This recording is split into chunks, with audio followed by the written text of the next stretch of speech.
राम कथा की बहुत सारी रोचक कथाएं हैं।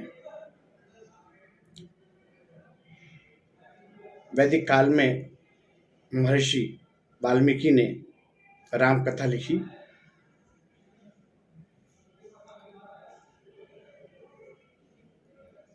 उन्होंने अपने काल के दौरान श्री रामचंद्र जी के बारे में, उनकी कथा के बारे में, उनकी जीवन शैली, जीवन संघर्ष के सारे चरित्र को चित्रित किया। और जब वो यहाँ पर भी दो अलग अलग मान्यताएं हैं। जब वो उसको शंकर जी को समर्पित करने गए तो वहाँ पर उन्होंने श्री राम के महान भक्त हनुमान जी के द्वारा रचित रामायण, जिसको हनुमत गीता का हनुमत रामायण कहा जाता है, उसको देखा। उनको लगा हनुमान जी के द्वारा रचित हनुमत रामायण उनकी रामायण से ज़्यादा अच्छी है। दूसरी एक कथा पाई जाती है कि जब महर्षि वाल्मीकि ने अपनी रामायण नारद जी के द्वारा शंकर जी के पास भिजवाई, और उस समय महर्षि वाल्मीकि ने नारद जी से कहा कि चित्रण कैसा है। उन्होंने कहा चित्रण अच्छा है, मगर सब सुनकर के महर्षि वाल्मीकि परेशान हुए। बोले प्रभु ये मगर क्या है?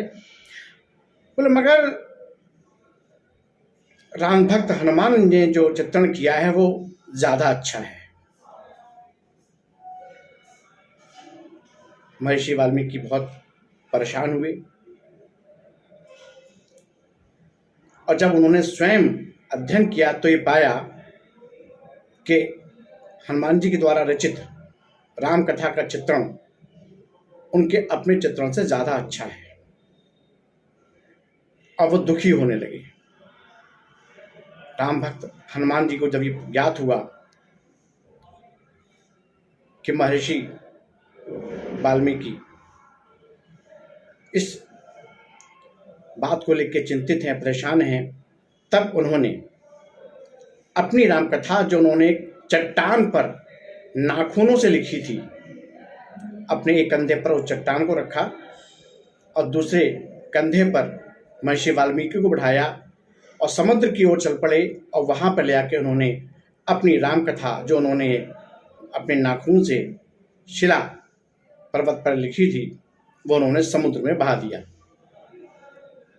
महर्षि बोले अरे प्रभु ये क्या किया? तो हनुमान जी ने कहा मैंने तो अपने भाव, अपने लिए जो विचार में आते गए, प्रभु की याद में लिखता रहा। मुझे वो किसी को बताना नहीं है, दिखाना नहीं है, मुझे किसी की प्रशंसा नहीं चाहिए। मैं तो आत्म संतुष्टि के लिए लिखा था, मैं संतुष्ट हूँ, मेरे काम की नहीं है। आपकी कथा लोग पढ़ेंगे। महर्षि वाल्मीकि ने कहा कि नहीं, ये अभी पूरी नहीं लगती मुझको, आपकी रामायण देखने के बाद लगता है, और मैं वचन देता हूँ कि और आप का महान व्यक्तित्व, जिसको पूरा करने के लिए ये जन्म मेरा पूरा नहीं बैठेगा। मैं वचन देता हूँ कि एक जन्म फिर लूँगा और फिर आपके महान चरित्र का मैं उसमें वर्णन करूँगा, फिर रामचंद्र जी की कथा मैं लिखूँगा। मैं ऐसा वचन देता हूँ। शायद बाद में गोस्वामी तुलसीदास जी का जन्म हुआ मध्यकाल में, और शायद महर्षि वाल्मीकि ने पुनर्जन्म महर्षि गोस्वामी तुलसीदास जी के रूप में जन्म लेकर के एक ऐसी रामायण कथा लिखी जो जनमानस के लिए सरल थी, समझने योग्य थी।